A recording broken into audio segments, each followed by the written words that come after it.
तो दिल्ली में बिजली कंपनियों को दी जाने वाली रियायत पर घमासान शुरू हो चुका है। राघव चड्ढा विजय गोयल के बयान को मुद्दा बना रहे हैं, जिसमें उन्होंने कहा था कि अगर बीजेपी सरकार आती है तो बिजली कंपनियों की सब्सिडी खत्म होगी। पूर्व केंद्रीय मंत्री विजय गोयल ने कहा है कि अगर बीजेपी सरकार में आती है तो बिजली कंपनियों को दी जाने वाली सब्सिडी पर पुनर्विचार किया जाएगा और आरोप लगाया कि आम आदमी पार्टी ज़्यादा सब्सिडी देती है, ऑडिट नहीं किया जाता। राघव चड्ढा जी हमारे बात करने के लिए। राघव जी, जो बयान आया है दिल्ली विधानसभा चुनाव से ठीक पहले, विजय गोयल ने क्या एजेंडा सेट किया है बीजेपी की तरफ से? देखिए, ये बात स्पष्ट है कि विजय गोयल जी जो भारतीय जनता पार्टी के एक वरिष्ठ नेता भी हैं, दिल्ली में पूर्व में प्रदेश अध्यक्ष रह चुके हैं, राज्यसभा के सांसद हैं और हाल ही में भारतीय जनता पार्टी की पार्लियामेंट्री बोर्ड की बैठक में माननीय प्रधानमंत्री ने उनकी मंच से तारीफ करी और मोदी जी के करीबी और चहेते भी माने जाते हैं। ऐसे कद्दावर नेता ने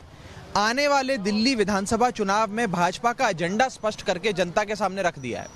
और उन्होंने ये स्पष्ट कर दिया है कि वे आने वाला चुनाव वे बिजली सब्सिडी वापसी के नाम पे लड़ेंगे। वो दिल्ली में बिजली सब्सिडी समाप्त करने की घोषणा कर चुके हैं और यदि बिजली सब्सिडी दिल्ली में समाप्त हो जाती है तो उसका क्या असर पड़ेगा, ये आप भी जानते हैं, मैं भी जानता हूं। जो आज अरविंद केजरीवाल जी 200 यूनिट तक की बिजली मुफ्त दे रहे हैं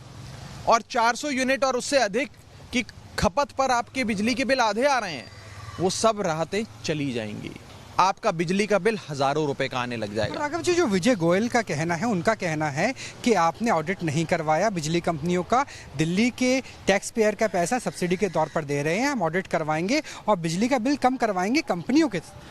विजय गोयल जी को कम से कम इतनी जानकारी तो होनी चाहिए, वे राज्यसभा के सांसद हैं और हर ऑडिट रिपोर्ट को राज्यसभा के पटल पर रखा जाता है। सीएजी का ऑडिट अरविंद केजरीवाल जी ने सरकार बनने के 1 महीने के अंदर करवाने की मांग रखी थी और सीएजी का ऑडिट हुआ बिजली कंपनियों का और उसमें पता लगा कि बिजली कंपनियां दिल्ली वालों से हजारों लाखों रुपए लूट रही हैं और इसी के चलते कई हजार करोड़ रुपए का बिजली घोटाला अरविंद केजरीवाल जी की जांच के आधार पर जो सीएजी ऑडिट हुआ वो सामने आया।